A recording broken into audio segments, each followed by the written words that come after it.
Katie Haberman. Comes up.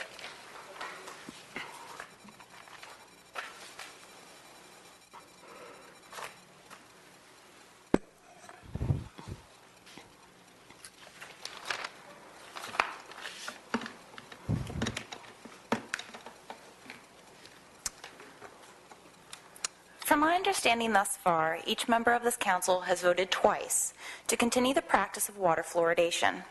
The existence of this policy is owed to a referendum from 1956, which is based on the recommendation from the Center of Disease Control.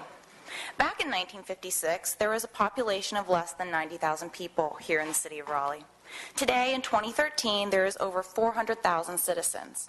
So, in the last 57 years, fluorides have been introduced to the water supply. There has been an increase in over 310,000 citizens. One would only expect a more up-to-date and accurate referendum or vote, one that would include the votes of Black and Latino peoples, considering some people were not even allowed to vote back in 1956.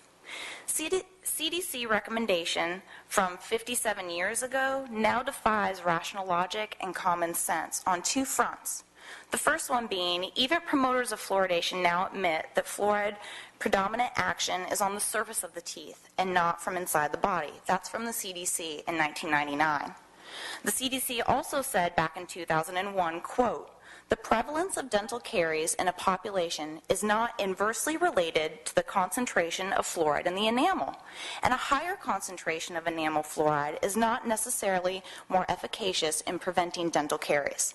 So the very governmental agency this council is hiding behind as a justification to add toxic chemicals to my drinking water is clearly stating fluoride ingestion does not, I repeat, does not protect my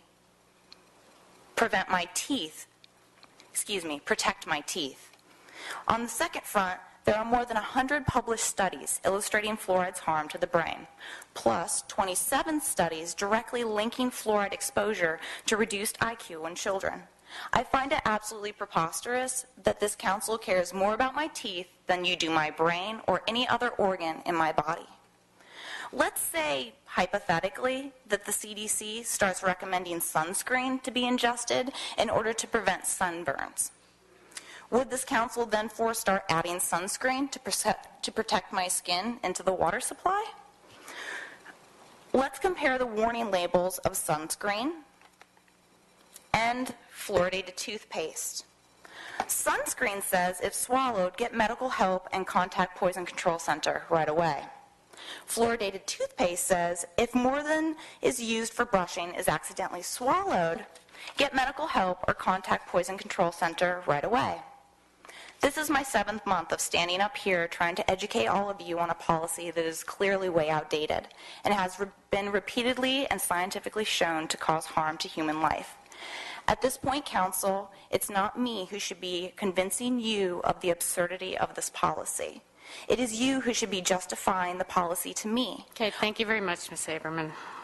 When can we have a real debate with somebody on this subject? That's what I'd like to know. Next, we've already voted on this. We've voted that we are going to follow the policy of the Public Health Department. So that is our position.